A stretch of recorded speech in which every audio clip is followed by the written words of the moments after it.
Hi hello guys, welcome back to our channel voice of SG. గుప్పుడెంత మనసు సీరియల్లో మనకు పరిచయమైన వ్యక్తి ముఖేష్ కూడా. ఇతడు తెలుగు నటుడని అందరూ అనుకుంటాడు, కాదండి, ఇతను కన్నడకు సంబంధించిన వ్యక్తి. పాపము ఒక్కొక్క రోజు ఒక్కొక్కరికి స్పెషల్గా ఉంటుంది. కొంతమందికి ఆ రోజు మర్చిపోయిన రోజుగా ఉంటుంది. కానీ మే 22 తేదీ మాత్రము మన ముఖేష్ గౌడ గారికి అది కన్నీటిని మిగిల్చింది. ఎందుకనంటే తన కంటికి రెప్పలా కాపాడుకున్న తన తండ్రి చనిపోయాడండి. ఎన్నో సంవత్సరాల నుంచి పక్షవాతంతో మంచాన పడిన తన తండ్రిని ఒక చిన్న బిడ్డలాగా తనే దగ్గరుండి అన్ని విధాలుగా సేవలు చేయసాగాడు. కానీ షూటింగ్ నిమిత్తము ఆ నిమిత్తం మాత్రమే తన షూటింగ్ లొకేషన్కి రావడము, రిమైనింగ్ టైం అంతా తన నాన్న కోసమే వెచ్చించడం జరిగింది. కానీ కొన్ని అనివార్య కారణాల వల్ల తను తండ్రి కాలం చేశారు.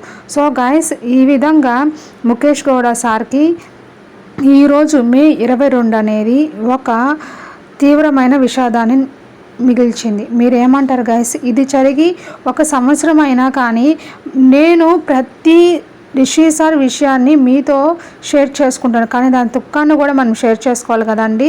సో అదేవిధంగా మను క్యారెక్టర్ని ఎగ్జిట్ చేసి మన రిషి సార్ రావాలని మనస్ఫూర్తిగా కోరుకుంటున్నాను. ఎవరైతే ట్రూ అభిమానులు ఉంటారో వాళ్ళంతా కూడా విష్ చేయండి. సో గైస్, ఇదండి ఇవాళ లేటెస్ట్ అప్డేట్.